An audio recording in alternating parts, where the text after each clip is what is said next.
Essa criança não é minha. O grito de Eduardo ecoou na festa perfeitamente orquestrada, silenciando a orquestra e congelando os sorrisos dos convidados. Até que a babá, em um sussurro aterrado, soltou o nome que há anos ninguém ousava pronunciar. Ela mandou dizer, é mensagem da Clara. O ar gelou no salão do condomínio Moradas do Alvorada. Convites cravejados a ouro, um bolo importado e caviar para os adultos. Tudo para celebrar os 5 anos de Davi. O menino, porém, encolhia-se ao lado da mesa de presentes, tentando sumir em meio aos laços brilhantes. Seus olhos castanhos, profundos e melancólicos, eram um espelho estranho nos rostos azuis e sorridentes da família de Eduardo. A diferença era um sussurro constante, que naquele dia explodiu. Tudo começara com um desenho. Davi presenteara o pai com uma figura rabiscada, um homem alto, uma mulher de cabelos ondulados e uma criança, unidos por laços coloridos. É nós três, pai. Você, a mamãe Letícia e eu. Eduardo examinou o traço infantil, a boca um fino risco de desaprovação. Quem é essa mulher? Sua mãe tem cabelo liso, Davi. Você nunca presta atenção? Sua voz era uma lâmina baixa, mas açoitou o salão. Letícia, ao lado, fingiu ajustar o decote de seu vestido de seda, corando. O colar. No pescoço da figura feminina do desenho, Davi desenhara um pingente peculiar, um laço de prata. O mesmo colar que Letícia usava naquele exato momento, uma peça única da família Alencar. É o colar da mamãe. Eu desenhei, insistiu o menino, confuso. Foi quando Eduardo percebeu. O detalhe. A mulher do desenho usava o colar asterisco sobre um vestido de florzinhas asterisco. Letícia jamais usaria algo tão banal. O mundo de Eduardo, tão perfeitamente arquitetado, rachou. Onde você viu esse colar assim, Davi? A pergunta de Eduardo foi um silvo controlado. O menino, sentindo a tempestade, apontou para a estante do escritório. Na caixinha de música, a moça da foto. Um silêncio mortal se instalou. A caixinha de música de prata, relicário do passado, trancada a chave. Letícia levou a mão ao próprio pescoço, ao pingente real, como se ele a queimasse. Seus olhos voaram até Márcia, a babá, que empalideceu. Que foto, Davi? Fale. A voz de Eduardo já não era para o filho. Era para a sala toda, um interrogatório. A injustiça do momento pesava sobre o pequeno. Ele só queria agradar. A foto dentro da caixinha. A moça bonita que me abraça no jardim. Jardim. A palavra fez Eduardo se levantar de um salto, a cadeira rangendo no mármore. Não havia foto de Davi com nenhuma mulher no jardim. A única foto ali era antiga. Muito antiga. Humilhação. Era o que fervia no olhar de Letícia. Todos os convidados, a elite da cidade, testemunhavam seu filho sendo esgarçado por uma lembrança impossível. Seu casamento, uma fachada de grife, estava sendo desmontado em público. Eduardo, pelo amor de Deus, é uma criança imaginando coisas. Ela tentou, riso tenso. Mas era tarde. A fúria do marido já tinha um alvo, a verdade que ele enterrara. Volte. Eduardo se virou para Márcia. A babá segurava uma bandeja com taças de champanhe, imóvel. Você deu essa caixinha para ele? Você mostrou. Asterisco aquilo asterisco para meu filho? A diferença social era um abismo entre eles, o patrão e a empregada, mas naquele instante, Márcia parecia inesperadamente firme. Eu não dei, senhor Eduardo. A chave, o senhor guarda. Seu sussurro era quase inaudível, mas cheio de significado. Então como ele viu? O grito finalmente explodiu, rompendo o verniz de civilidade. Essa criança não é minha. A frase, cruel e definitiva, pairou sobre a festa. Davi começou a chorar, um choro silencioso e assustado. Letícia levou as mãos ao rosto. Os convidados fitavam os sapatos, o teto, qualquer coisa. O cenário perfeito virou um tribunal. Foi quando Márcia, colocando a bandeja no chão com mãos trêmulas, fez o inimaginável. Ela caminhou até Eduardo, ignorando o abismo social, e olhou nos olhos do homem para quem servia há 15 anos.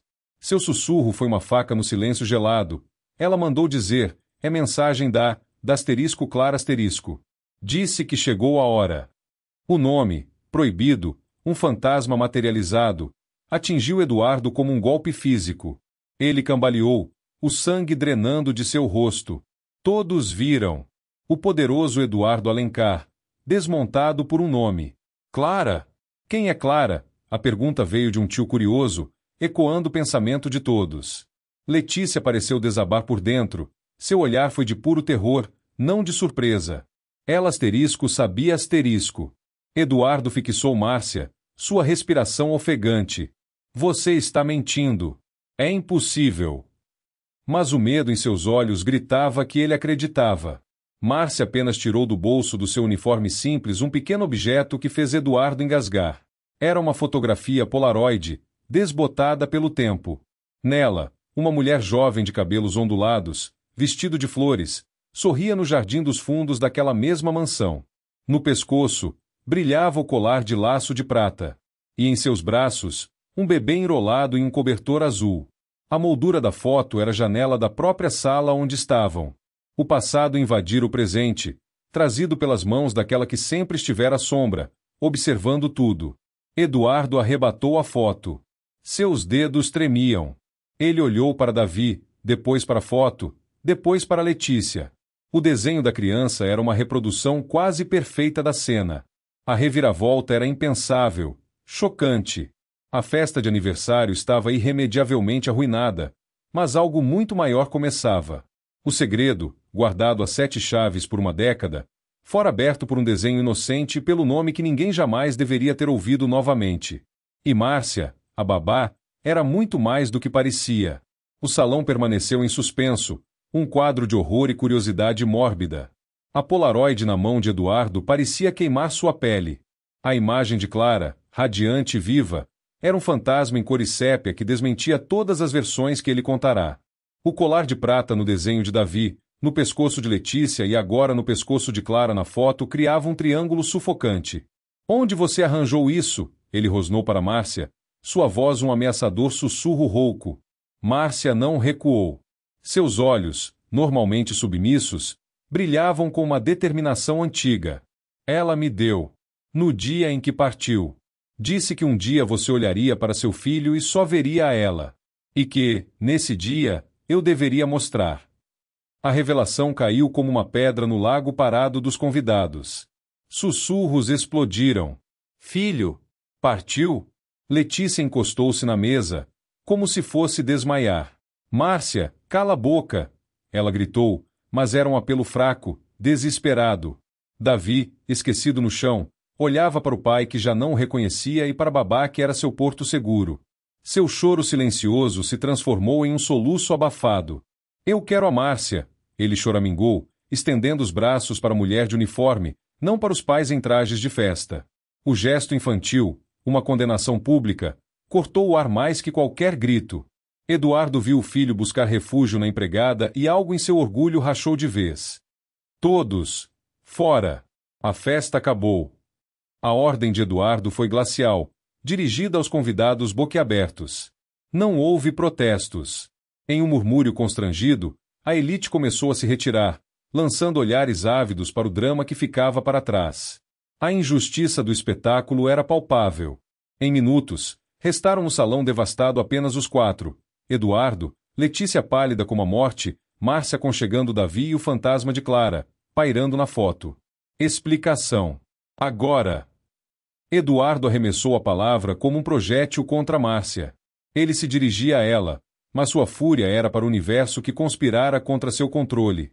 Letícia encontrou voz, um fio de desafio. Eduardo, está acreditando na palavra de uma empregada contra sua família? Olha para Davi. Ele é seu herdeiro. Era o argumento errado. Herdeiro? Ele rugiu, virando-se para ela. Herdeiro de quê? Desses olhos. Desse jeito. O jeito de Davi. Sua sensibilidade, seu amor por cores e música, tudo que Eduardo considerava fraqueza, um insulto à sua linhagem de homens práticos e duros. Tudo que, agora ele entendia com pavor, vinha de ela. Clara era uma pintora, Márcia disse, calmamente, acariciando o cabelo de Davi. Passava dias no jardim, com suas telas. Davi tem o mesmo olhar quando desenha. O Senhor nunca quis ver. A verdade, dita com simples clareza, era uma humilhação. Onde está ela? A pergunta de Eduardo saiu truncada. Medo e ódio se misturavam. Márcio fitou, e pela primeira vez, houve pena em seu olhar. Clara se foi, senhor Eduardo. Há 10 anos. Logo depois que o senhor a expulsou daqui. Grávida. Grávida. A palavra ecoou no salão vazio. Letícia fechou os olhos, uma lágrima escapando. Ela sabia. Sabia de tudo. Casara-se com Eduardo 1 ano depois, herdando o título de esposa, a mansão e o colar. Expulsei um artista oportunista que se interessava pelo meu nome. Eduardo contra-atacou, mas sua convicção soava falsa, até para seus próprios ouvidos. As memórias que ele trancara à força começavam a forçar a porta. O chelo de tinta, a risada no jardim, a discussão final. Ela não queria seu nome, Eduardo, Márcia respondeu, ousando usar seu primeiro nome. Queria você. E você a trocou por uma fachada. Seu olhar foi até Letícia, não com ódio, mas com uma tristeza profunda. Letícia pareceu encolher. Eu não sabia que ela estava grávida. Juro. Ele me disse que era uma paixão passageira, que ela havia ido embora. Sua defesa era fraca, a moralidade de sua posição desmoronando. Mas depois, quando você trouxe o bebê, eu suspeitei. O que ela disse a seguir chocou até Márcia. O colar, ele me deu no dia em que trouxe Davi. Disse que era da família, que agora era meu. Eu aceitei. Eu quis acreditar. Davi, confuso, olhava de um adulto para o outro. Quem é Clara? É a moça da foto? Ela é minha mãe de verdade? A pergunta inocente, direta, foi a mais devastadora de todas. Eduardo não respondeu. Fitou o filho como se o visse pela primeira vez. Nos traços suaves, nos olhos curiosos, ele não via mais um estranho, mas o reflexo do único amor verdadeiro que tivera e destruíra. A revelação era um terremoto interno, silencioso e arrasador. Márcia se ajoelhou frente a Davi. Sim, meu anjo. Clara era sua mãe. Ela te amou muito, e me pediu para cuidar de você até que seu pai estivesse pronto para ver. Ela então olhou para Eduardo, a decisão final em seus olhos. Ela deixou algo para você, Eduardo. Uma carta. Disse que só deveria entregar quando você parasse de negar seu próprio filho. Do bolso, ela tirou um envelope amarelado, fechado com cera lacrada. O nome Eduardo estava escrito na letra elegante e inconfundível de Clara. Eduardo estendeu a mão, trêmula, e pegou a carta. O peso de anos de mentiras e fuga estava naquele papel. O mundo que ele construíra, um casamento de conveniência, uma paternidade de fachada, uma vida de aparências, desmoronava a seus pés, revelando os alicerces podres. E no centro dos escombros estava Davi, sua maior rejeição e, agora, sua única e frágil ponte para a verdade. A grande reviravolta não estava apenas no segredo revelado, mas no colapso interno do homem que se considerava o antagonista de sua própria história. O grito inicial não era o fim. Era o primeiro som de um longo e doloroso desmoronar. O envelope amarelado repousava na mesa de mármore, entre taças de cristal quebradas e migalhas do bolo real. Um objeto simples, mas seu poder silenciava a sala. Eduardo não conseguia tocá-lo novamente. Letícia olhava para ele como se fosse uma bomba. Apenas Márcia, com Davi agora adormecido no colo, parecia respirar normalmente. O microcosmo daquela família despedaçada estava em realinhamento brutal. Por que agora, Márcia? Perguntou Eduardo, sua voz áspera de emoção contida. Porque ele fez 5 anos, ela respondeu, simples. A idade que Clara disse ser a da inocência que precede o esquecimento. Ela não queria que ele esquecesse, ou que você fingisse para sempre. Letícia riu, um som seco e desesperado. E eu? O que sou nessa história toda? A vilã? A usurpadora? Sua elegância havia se desfeito, o rímel corria em manchas negras. Você foi cúmplice, Letícia, disse Márcia, sem rancor, apenas fato. Você vestiu o colar dela, criou o filho dela, e nunca perguntou de verdade de onde ele vinha, porque no fundo, não queria saber. O ataque direto fez Letícia recuar. Ela havia sido uma flor de estufa, aceitando a luz artificial que Eduardo oferecia, sem questionar o sol que ele apagara. O que diz a carta? A pergunta de Letícia era um sussurro. Eduardo finalmente a pegou, quebrando o lacre de cera com um estalido que pareceu um tiro. O papel dentro era um velho pergaminho de carta, a mesma letra das dedicatórias que ele uma vez adorara. Ele começou a ler em silêncio, e seu rosto, antes uma máscara de fúria, dissolveu-se em algo indefinível. Dor, arrependimento, puro terror. Sua mão tremeu violentamente. Meu amor. As primeiras palavras escaparam de seus lábios, involuntariamente, um termo de carinho morto há uma década. O dilema de Eduardo se materializava a cada linha lida. Clara não o acusava. Não xingava. Descrevia o jardim na manhã em que ele a pôs para fora, a luz nos girassóis, a dor silenciosa. Falava da descoberta da gravidez, da solidão, da decisão de não voltar atrás. Você escolheu seu mundo de paredes altas, e eu entendi. Mas nosso filho não é uma parede, Eduardo. Ele é uma janela. Uma janela para a parte de você que você matou. A que sentia, a que cria, a que amava. Cuidar dele é cuidar do seu próprio pedaço de alma que deixou comigo. A carta revelava o impensável. Clara não morrera de doença ou acidente. Partirá conscientemente, quando um câncer terminal lhe deu poucos meses de vida após o nascimento de Davi. Ela orquestrou tudo. Contatou Márcia, sua única amiga naquela casa fria. Entregou o bebê, a carta, a foto e instruções. Escolheu a babá como guardiã. E fez um último pedido, que Eduardo só soubesse da verdade quando seu amor por aparências fosse desafiado pelo amor real por seu próprio sangue. A estratégia da morta humilhava a vaidade do vivo. Ela planejou isso. Tudo isso, Eduardo murmurou, olhando para Márcia. A babá assentiu. Ela sabia que você só valorizaria o que quase perdeu. E você quase perdeu ele hoje, para sempre, com aquele grito. Eduardo olhou para Davi, dormindo, os cíclicos ainda úmidos. A criança que ele rejeitara era o último legado da mulher que amara. Uma fortuna viva que ele tratara como lixo. O peso da sua própria estupidez esmagava-o. Por que você não falou antes? Sua pergunta para Márcia era um lamento. Ela me fez prometer. E eu prometi a ela. Além disso, Márcia hesitou, seu olhar se tornando duro. Nos primeiros anos, você era insuportável. Vaidoso. Frio. Davi era um acessório. Nos últimos 2 anos, você começou a se afastar, a ignorá-lo. O desenho foi a gota d'água. Clara disse, quando a negação virar indiferença, é hora. A indiferença é pior que a raiva.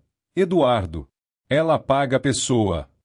Letícia interveio, sua voz um fio de amargura. E o meu juramento? Meu casamento? Foi tudo uma farsa?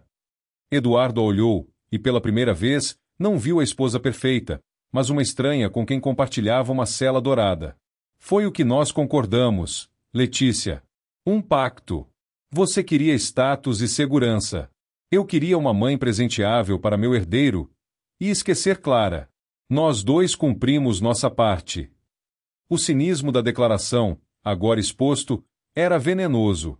Letícia percebeu que nunca fora amada, apenas útil. E ela, por sua vez, nunca amara Davi, apenas a ideia de tê-lo. O grande conflito se deslocava. Não era mais Eduardo versus um segredo. Era Eduardo versus seu próprio passado. Letícia versus a realidade de sua vida vazia. Márcia versus o dever cumprido. E Davi, no centro, o prêmio e a sentença. A carta terminava com uma última revelação, que fez Eduardo soltar um gemido abafado. Ela está enterrada? Onde? Ele perguntou, a voz rouca. Márcia olhou pela janela, para o jardim noturno. Onde ela era mais feliz.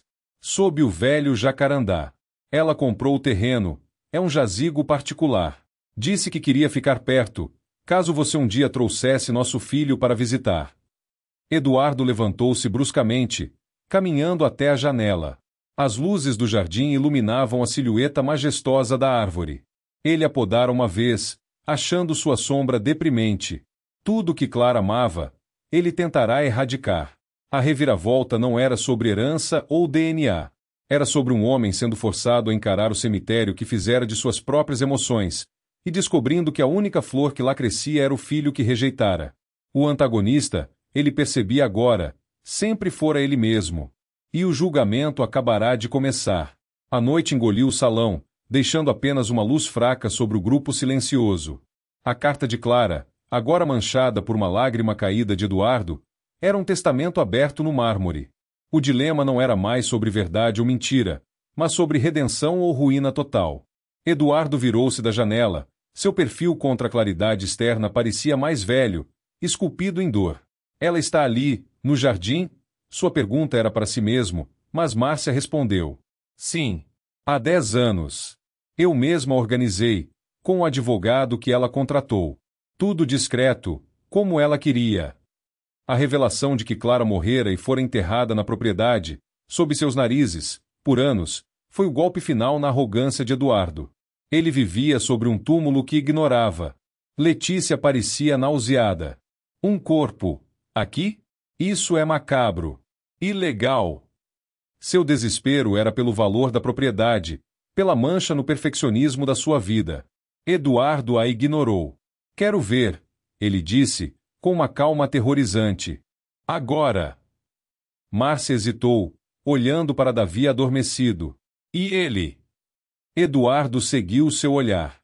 A visão do filho, frágil e confiante no colo da babá, despertou algo primitivo. Ele vem também. É filho dela. Tem o direito. A decisão, tomada com uma autoridade diferente, não a do tirano, mas a de um homem assumindo uma responsabilidade sagrada, paralisou Letícia. Você está louco? É noite, a criança está dormindo, isso é. É o mínimo que devemos a ela, Letícia. A voz de Eduardo cortou o ar, carregada de uma emoção crua que ela nunca ouvirá. Você pode ficar. Na verdade, peço que fique. Isto é entre eu, meu filho e Clara. A exclusão foi um tapa. Ela não era mais necessária na narrativa. A fachada desmoronara, e ela estava do lado de fora dos escombros. Letícia recuou, seu rosto uma máscara de humilhação e raiva impotente. O pacto estava rompido. Com Davi nos braços, agora acordado e confuso, e Márcia guiando com uma lanterna, Eduardo seguiu para o jardim. A noite estava fria. O caminho até o velho jacarandá era conhecido, mas nunca parecerá tão longo. Cada passo era um eco de passos que não dera, de visitas que não fizera. Davi, envolto em um cobertor, perguntou sonolento, a gente vai ver a mamãe Clara? A pergunta simples atravessou Eduardo. Sim, filho. Vamos. Sob a copa imensa da árvore, longe dos holofotes do jardim ornamental, uma pedra simples e lisa marcava o local. Não havia nome, apenas uma data e um pequeno relevo de um laço. O mesmo laço do colar. Eduardo caiu de joelhos na grama úmida, não em desespero teatral, mas em colapso silencioso. Seus dedos tocaram a pedra fria. Tudo que ele reprimira por uma década. O amor, a perda, o remorso, inundou-o com uma violência que o deixou sem ar. Ele não chorou. Estava além das lágrimas. Márcia permitiu, ficando um passo atrás com Davi. Ela disse que você viria, um dia, que a arrogância cansaria e só sobraria a saudade. Eduardo não respondia, seu rosto pressionado contra a lápide. Davi se soltou e foi até o pai, tocando seu ombro trêmulo. Tá doendo, pai? A inocência daquela preocupação, depois de todo o horror, foi a chave que abriu o último cadeado. Um soluço gutural escapou de Eduardo. Ele puxou o filho para perto, abraçando com uma força desesperada, como um náufrago agarrando-se a uma tábua. Perdão. A palavra saiu sussurrada, dirigida à pedra, ao filho, ao fantasma, a si mesmo. Eu errei. Errei tudo. Foi então que Márcia fez a jogada final, a reviravolta dentro da reviravolta. Ela não deixou só a carta, Eduardo. Deixou um testamento. Com um advogado independente. Eu tenho uma cópia. Ele ergueu os olhos, confuso. O testamento de Clara deixa tudo o que ela tinha, pequena herança da família dela, os direitos autorais dos quadros que venderam depois, em um fundo fiduciário. Para Davi. Com uma condição. Eduardo se levantou, ainda abraçando Davi. Qual condição? Márcia respirou fundo. Que a guarda principal e as decisões sobre a vida dele, até a maioridade, fossem minhas. A menos que você, biológico, provasse ser um pai presente e capaz de amor incondicional. O advogado tem instruções de me contactar anualmente para uma avaliação. Eu nunca precisei dizer a verdade. Até hoje. A revelação foi um choque tático magistral. Clara, do túmulo, havia desarmado Eduardo. O poder não era mais dele. Ele não era mais o provedor todo-poderoso. Era um suplicante. A guarda do seu próprio filho, legal e moralmente, dependia do julgamento da mulher que ele considerará uma serva. A justiça poética era absoluta. Você manteve isso todos esses anos. Márcia assentiu. E cumpri meu papel, criei-o com o amor dela. E observei você. Hoje, você quase falhou no teste final. Mas ela apontou para o abraço dele com Davi, isso é o começo da prova. A reviravolta era completa.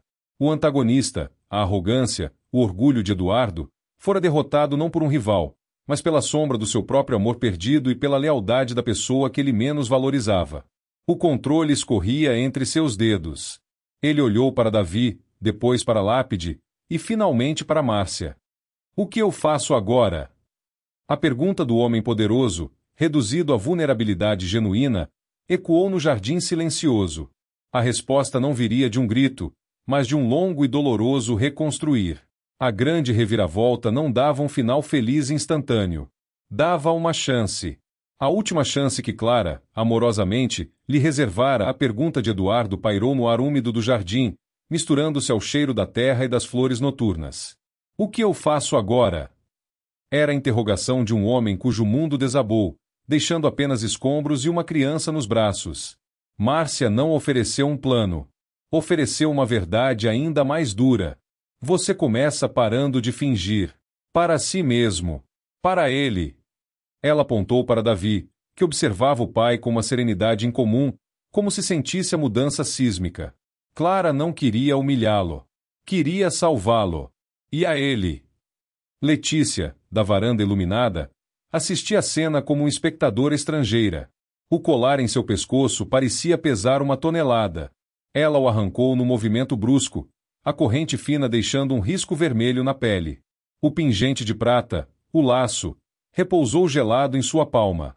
Era o símbolo de tudo que ela ganhará e tudo que nunca fora verdadeiramente seu. Sem uma palavra, ela se virou e desapareceu dentro da mansão.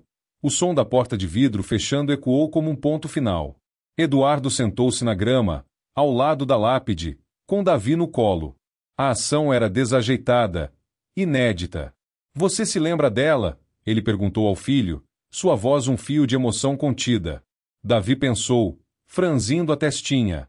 Lembro de um cheiro bom, de tinta e de flor, e de uma música, a da caixinha. A caixinha de música. A chave que Eduardo guardava como uma relíquia de um erro. Ele sempre a vira como um troféu de sua vitória sobre um sentimento inconveniente. Agora, era um link tangível. Você quer vê-la? A caixinha, a oferta era um tratado de paz, uma rendição. Davi assentiu, entusiasmado.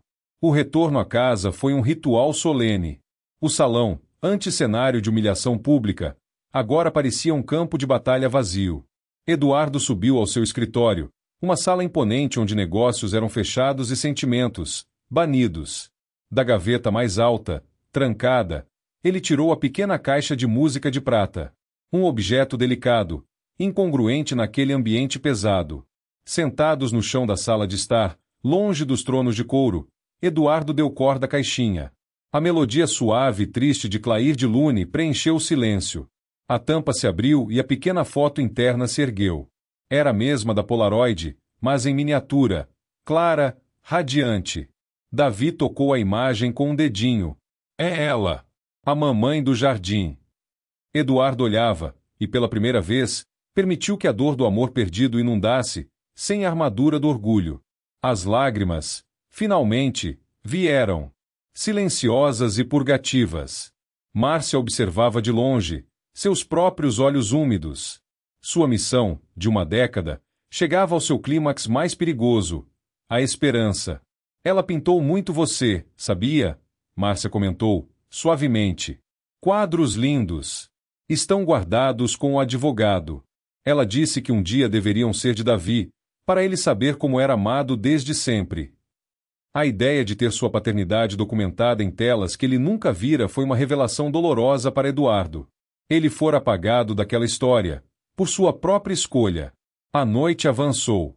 Davi adormeceu novamente, desta vez no sofá, com a cabeça no colo do pai. Eduardo não se moveu, aterrorizado de quebrar aquele frágil momento. Márcia trouxe um cobertor e, num ato de enorme significado, cobriu os dois juntos. O testamento, Eduardo começou, sem levantar os olhos do rosto sereno do filho. Aguarda. Ela confiou em você. Com razão. Era um reconhecimento, uma capitulação. E eu confio que você vai me ensinar a ser o pai dele. O pai que a Clara acreditava que eu poderia ser. Não era um pedido de desculpas formal. Era um pacto novo. Márcia aceitou com um aceno. O primeiro passo é dizer a verdade para ele, de um jeito que ele entenda. E assumir publicamente. O segundo é lidar com Letícia. O nome trouxe de volta a realidade das consequências mundanas. O casamento era uma casca vazia, mas seu desmantelamento seria público, feio. Eduardo suspirou. Ela vai querer tudo. A mansão, a pensão. Talvez ela queira apenas a liberdade, Márcia contra-argumentou. Vocês dois estão presos aqui. Ao amanhecer, com os primeiros raios de sol iluminando o jardim e a lápide sob o jacarandá, uma nova dinâmica nascia. Letícia, de malas prontas, desceu as escadas. Seu olhar era frio, resoluto. Vou para a casa da minha mãe. Meus advogados entrarão em contato. Quero divórcio, uma divisão justa dos bens adquiridos juntos e nada mais. Ela olhou para Davi, dormindo, e depois para Eduardo. Cuide dele. De verdade. É a única coisa decente que você pode fazer agora. Ela deixou o colar de prata em cima da mesa de entrada. O objeto perdia seu poder simbólico, tornando-se apenas metal precioso. Sua saída não foi dramática. Foi o silencioso fechar de um capítulo mal escrito. Eduardo, com Davi ainda dormindo em seus braços, sentiu o peso esmagador da solidão, mas também o leve broto de uma possibilidade. A criança em seus braços não era mais um estranho, um símbolo de sua falha. Era um menino. Seu menino. E ele tinha uma mãe, uma história, e um jardim onde visitá-la. A construção emocional chegava ao fim. Agora começava a reconstrução. O primeiro raio de sol atravessou os vidros altos do salão, tocando o laço de prata abandonado na mesa. Era um novo dia, mas a casa não era mais a mesma. Davi agitou-se no colo de Eduardo, abrindo os olhos. Por um instante de confusão, ele olhou para o pai, esperando a frieza habitual. Em vez disso, encontrou um cansaço profundo e uma brandura desconhecida. Bom dia, filho, disse Eduardo, as palavras soando estranhas e verdadeiras em sua boca. Davi esboçou um sorriso pequeno, seguro. Márcia reapareceu, não mais de uniforme, mas com roupa simples. O ato simbólico não passou despercebido. Ela não era mais a empregada na sombra. Era a guardiã, a testemunha, a ponte. Precisamos falar sobre rotina, ela disse, prática. A dele. E a sua. Eduardo assentiu. A superação começaria ali, nos detalhes monótonos que ele sempre delegara. Saber a que horas Davi ia para a escola, qual era sua comida preferida, o que o assustava à noite. A notícia do escândalo alastrou-se pela cidade como um incêndio em agosto. Milionário descobre filho é legítimo após grito público. Fantasma do passado desmonta a farsa conjugal. Eduardo, antes obcecado pelo controle da narrativa, ignorou tudo. Seu primeiro ato público foi visitar o advogado de Clara com Márcia. O escritório simples, cheio de pastas e o cheiro de papel velho, guardava o tesouro, uma dúzia de telas embrulhadas. Quando a primeira foi revelada, Eduardo perdeu o fôlego. Era ele. Um Eduardo que não via há uma década, pintado no jardim. Não o herdeiro pomposo, mas um homem relaxado, com um sorriso genuíno que ele sequer se lembrava de ter. A técnica era delicada, as cores vibrantes. Em outra tela, ela pintara suas próprias mãos grávidas, segurando um pequeno par de sapatinhos de bebê. A emoção era tão crua que Márcia teve de desviar o olhar. Davi, ao ver uma pintura de um bebê dormindo, disse: "Sou eu." "Sim", sussurrou Eduardo, a voz embargada. "Ela te amava antes mesmo de você nascer." O reconhecimento veio de onde menos se esperava. No dia em que as telas foram trazidas para a mansão e penduradas não no ateliê isolado, mas na sala de estar, Eduardo recebeu a visita de sua mãe, Dona Antônia, uma matriarca de 75 anos tão rígida quanto ele fora. Ela entrou, viu as pinturas, viu Davi sentado no chão desenhando sob a luz do vitral, e viu o filho, despojado, ajudando a encontrar um lápis cor-de-pele. Seu olhar crítico suavizou-se. "Clara", disse Dona Antônia, o nome não mais um tabu. "Ela me enviou uma carta, uma vez, pedindo desculpas por perturbar nossa paz. Eu a ignorei. Acho que nós dois ignoramos muita coisa, Eduardo." Foi um perdão disfarçado de constatação. Ela se aproximou de Davi, examinou seu desenho, a árvore, a lápide simples, um homem e um menino de mãos dadas. "Ele tem seu queixo", ela disse para Eduardo. "E o talento dela." A aceitação da avó foi o primeiro elo refeito na corrente familiar partida. A mudança não foi um rompante heróico, mas uma reforma lenta e dolorosa. Eduardo começou terapia. Aprendeu a pedir desculpas, a Davi, por seus gritos, a Márcia, por sua cegueira, a si mesmo, por anos de fuga. Vendeu a mansão opressora. Com o dinheiro e parte do fundo de Clara, compraram uma casa menor, com um jardim ensolarado. O jacarandá ficou para trás, mas trouxeram uma muda, que plantaram juntos no novo quintal. O ato foi de luto e renascimento. Letícia obteve seu divórcio rápido e uma generosa divisão de bens. Rumorou-se que ela se mudou para o exterior, em busca de um recomeço longe dos sussurros. O colar de prata foi leiloado e o valor revertido para uma instituição de apoio a jovens artistas, em nome de Clara. A justiça poética era suave, porém definitiva. O símbolo da usurpação agora financiava sonhos semelhantes aos que haviam sido truncados. A grande reviravolta não foi um evento, mas um processo. Um ano depois daquela festa fatídica, Eduardo, Davi e Márcia visitaram um jazigo no antigo jardim, agora sob os cuidados de um novo dono que respeitara o acordo de preservá-lo. Davi colocou flores e seu último desenho, uma casa nova, 3 figuras e uma árvore pequena crescendo. Eduardo leu em voz alta uma carta que escrevera para Clara, contando sobre os passos dados, as falhas, as pequenas vitórias. "O amor dela era tão forte que atravessou a morte para me dar uma segunda chance", disse-lhe a Márcia depois, no carro, com Davi dormindo no banco de trás. "E o seu também." Márcia, olhando pela janela, sorriu. "Não era amor por você, Eduardo. Era amor por ela. E por ele. Você se tornou aceitável." Era o maior elogio que ela poderia dar. A guarda legal permaneceu com Márcia, mas a custódia do coração era agora compartilhada. No final, a moral da história não era sobre sangue ou DNA. Era sobre visão. Eduardo passará a vida vendo pessoas como extensões de seu ego, ou obstáculos, ou mobília. A tragédia foi necessária para ele aprender a ver artista por trás da paixão passageira, ver a força por trás da empregada, ver a alma sensível por trás do filho estranho, e, por fim, ver o homem vazio por trás do milionário. A superação veio quando ele permitiu que os outros, especialmente seu filho, finalmente o vissem também, frágil, imperfeito, mas tentando. A última cena é na nova casa, ao entardecer. Davi, agora com 6 anos, mostra um novo desenho ao pai. Desta vez, são 4 figuras. Ele, Eduardo, Márcia e uma mulher de cabelos ondulados, de mãos dadas, todos sob a muda de jacarandá. Não há mais colares. Apenas sorrisos. Eduardo pega o desenho, sua mão jamais segura ao acariciar a cabeça do filho. "Está lindo", diz, e pela primeira vez, a frase não é sobre estética, mas sobre a verdade do sentimento retratado. Do lado de fora, a muda de jacarandá ainda é pequena, mas suas raízes se aprofundam na terra fértil. Levará anos para dar sombra. Assim como a cura entre aquele pai e aquele filho.